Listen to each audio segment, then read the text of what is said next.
Halo semua, saya ucapkan selamat datang dan mari mendengarkan penjelasan berikut ini terlebih dahulu. Bagi PSI sendiri, mungkin turun gelanggangnya Kaesang memang bagian dari upaya penyelamatan supaya mereka bisa lolos ambang batas parlemen, meraup 4% suara, walaupun ini bakal teramat sulit buat diwujudkan. Tapi buat kelompok pendukung Presiden Jokowi, maksudnya kelompok pendukung Pak Jokowi di luar pendukung Mas Ganjar Pranowo ya, di luar PDI Perjuangan, manuver mengangkat Mas Kaesang ini boleh dikata bagian dari saywar terhadap Ketua Umum PDI Perjuangan. Ini bagian dari saywar terhadap Ibu Mega. Adanya Kaesang di PSI menjadi simbol perlawanan terhadap PDI Perjuangan yang sudah mengantongi anak dan menantu dari Pak Jokowi, yakni Mas Gibran dan Bang Bobi Nasution. Adanya Kaesang di PSI menjadi simbol kalau keluarga Pak Jokowi nggak 100% ada di bawah naungan banteng moncong putih. Ini juga bagian dari upaya menjauhkan Pak Jokowi dari Ibu Mega. Mereka berharap dengan semakin terkepung, Ibu Mega akhirnya bakalan berkedip, akhirnya bakal ciut juga. Mereka berharap dengan semakin terkepung, Ibu Mega akhirnya bakalan membuka sedikit pintu supaya mereka bisa ikutan masuk ke barisan pendukung Mas Ganjar. Buat bisa tetap mencicipi kekuasaan setelah Pak Jokowi lengser nantinya. Menjelang masa pendaftaran calon presiden dan wakil presiden yang tinggal kurang 1 bulan lagi, manuver-manuver politik bakalan semakin kencang dan semakin jumpalitan lagi. Semua tahu kalau duet-duet pasangan capres dan cawapres yang akan bertarung di Pilpres 2024 sudah ditetapkan. Kalau koalisi-koalisi sudah terbentuk secara permanen, semuanya bakalan terlambat sudah. Sesudah masa pendaftaran, semuanya akan fokus pada upaya memenangkan calon yang didukungnya masing-masing. Sudah nggak ada ruang lagi buat menaikkan posisi tawar. Dan nanti kalau pasangan calonnya ternyata kalah, kemungkinan besar adalah kelompok tersebut harus ada di luar kekuasaan. Di luar kekuasaan yang sudah demikian dinikmatinya dalam 10 tahun terakhir di masa pemerintahan Presiden Jokowi.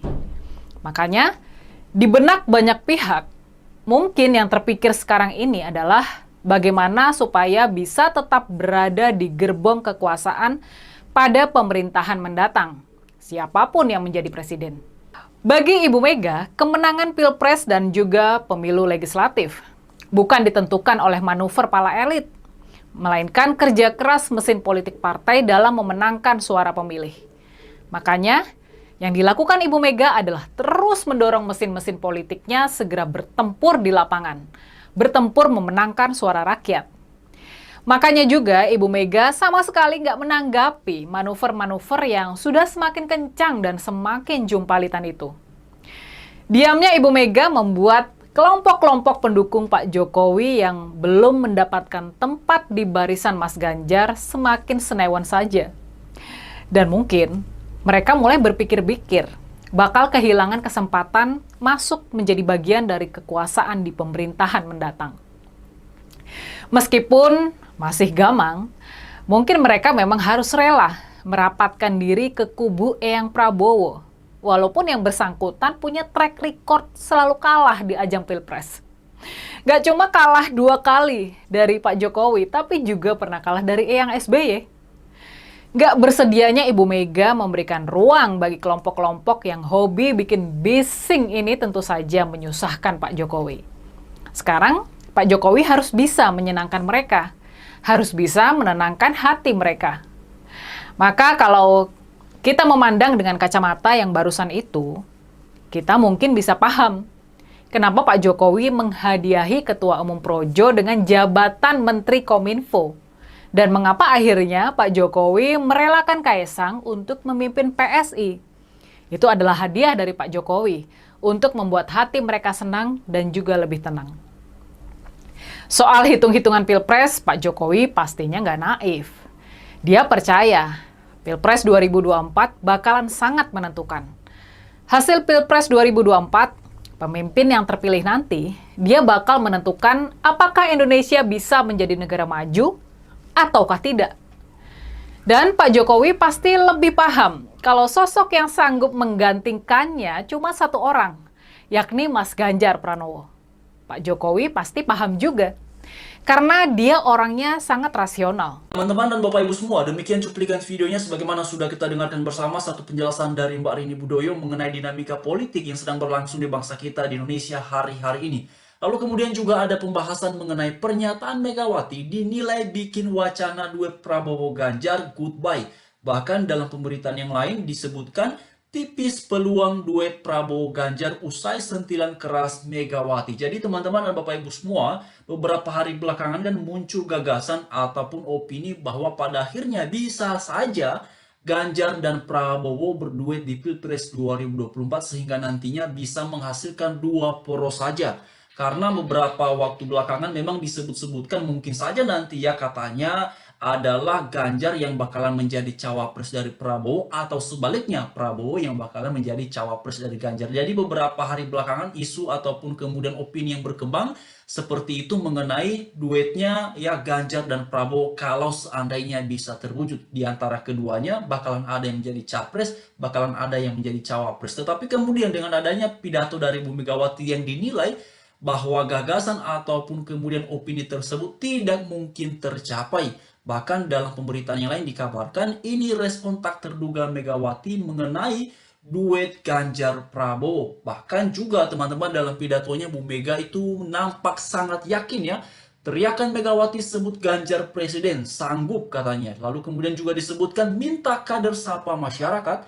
Megawati, saya yakin aku yakin Ganjar Pranowo jadi presiden ke-8. Jadi teman-teman dan Bapak Ibu semua, sebagaimana tadi sudah diuraikan oleh Mbak Rini Budoyo mengenai dinamika politik yang sedang berlangsung ataupun yang sedang terjadi di bangsa kita di Indonesia hari-hari ini, memang luar biasa menakjubkan ya, terutama terkait dengan siapa yang bakalan menjadi cawapres di antara para capres ini, terutama ada dua kandidat lagi ya, yang belum ada pengumuman mengenai cawapresnya, Ganjar dan juga Prabowo Subianto. Kalau Anies Baswedan itu sudah ada cawapresnya ya, adalah Cak Imin. Tapi teman-teman semua, selain daripada itu menariknya, tadi Mbak Rini Budoyo juga berbicara sedikit mengenai Mas Kaesang, putra bungsu dari Presiden Jokowi yang juga sudah resmi menjadi ketum ataupun ketua umum Partai Solidaritas Indonesia atau PSI. Nah ini memang juga menarik ya, terutama beberapa hari yang lalu ya, bahkan sebenarnya juga berbulan-bulan yang lalu mengenai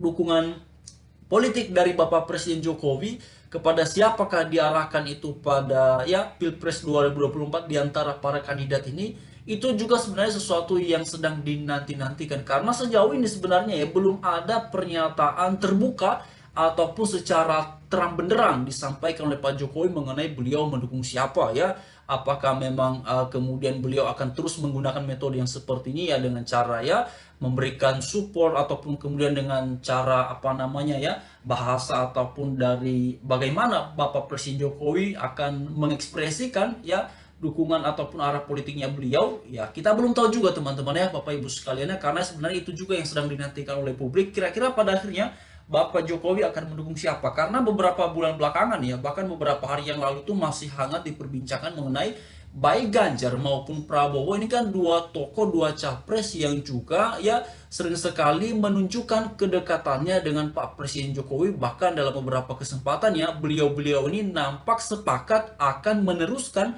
apa yang sudah dilakukan, dikerjakan oleh Pak Jokowi. Jadi memang pada akhirnya mengenai Pak Jokowi ini juga menjadi tokoh yang paling dinanti-nantikan keputusan ataupun arah politiknya beliau. Tetapi jelas ya Pak Jokowi ini ya bergabungnya adalah di PDI Perjuangan ya, itu sudah lama ya beliau ada di PDI Perjuangan. Tetapi mengenai keputusan politiknya beliau karena beliau juga adalah seorang presiden seperti apa, ya itu menjadi sesuatu yang sangat lumrah kalau pada akhirnya masyarakat pun menanti-nantikannya. Nah tadi kalau kita perhatikan uraian dari Mbak Rini Budoyo, kalau Mbak Rini Budoyo nampaknya yang meyakini bahwa Pak Jokowi lebih cenderung memberikan dukungan kepada Pak Ganjar.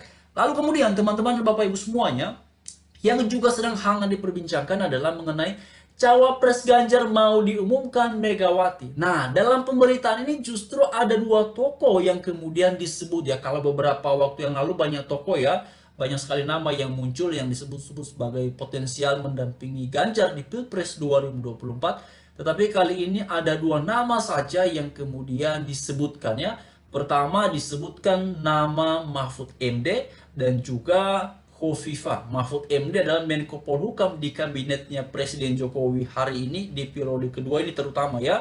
Lalu kemudian kalau di teman-teman Bapak Ibu semuanya, kalau Bu Khofifah adalah Gubernur Jatim ya, seingat saya beliau ini adalah Gubernur Jatim ya. Jadi memang dua tokoh ini sama-sama dikenal publik ya. Kalau Pak Mahfud MD juga dari segi pengalaman beliau pernah ada di legislatif ya, di DPR RI, lalu kemudian juga di yudikatif, lalu kemudian di eksekutif hari ini ya beliau juga adalah. Kalau Bu Khofifah juga sama, beliau itu punya pengalaman ya sebagai seorang gubernur. Jadi memang teman-teman, dua tokoh ini siapa yang pada akhirnya bakalan dipilih ataukah ada tokoh lain? Nah, itu juga yang sedang dinanti-nantikan oleh masyarakat mengenai cawapres dari Ganjar Pranowo ini. Karena yang pasti kalau halnya begini ya, mengingat pidato dari Bu Mega, berarti Ganjar Pranowo tidak berduet dengan Prabowo Subianto ya, baik itu sebagai capres maupun sebagai cawapres posisinya ya. Tapi juga selain daripada itu, siapa juga yang nanti bakalan menjadi cawapres dari Prabowo Subianto. Nah ini semua teman-teman memang benar sekali membahas terkait dengan dinamika politik yang sedang berlangsung di bangsa kita Indonesia hari-hari ini, karena dinamikanya begitu menakjubkan. Apalagi kalau kita bicara mengenai koalisi-koalisi, wah itu luar biasa sekali ya. Tidak hanya itu, beberapa waktu belakangan juga ada gagasan terkait dengan Kakak Megawati usul Jokowi jadi ketum PDIP. FX Rudi setuju, tapi Kongres yang menentukan. PSI beri karpet merah ke anak Jokowi. Grace Natali, PSI ingin anak muda. Nah ini dia teman-teman ya. Jadi memang kalau kita bicara mengenai PSI, kalau sejauh ini ya saya lihat dalam banyak pemberitaan itu memang PSI ini seperti tidak bisa dipisahkan dari Grace Natali ya, karena Grace Natali di awal-awal salah satu perintis ya, salah satu pendiri ya dari Partai Solidaritas Indonesia ini ya, dan beliau juga sebagai ketua umum pertama ya di PSI. Lalu kemudian itu tongkat estafet kepemimpinannya kepada Giring Ganesa, lalu kemudian kepada siapa namanya Mas Kaisang, dan Grace Natali beberapa waktu yang lalu ada sebagai wakil ketua ya Dewan Pembina PSI. Nah itu dia teman-teman ya. Jadi mari kita terus lihat, amati perkembangannya. Yang penting yang terbaik bagi bangsa kita Indonesia.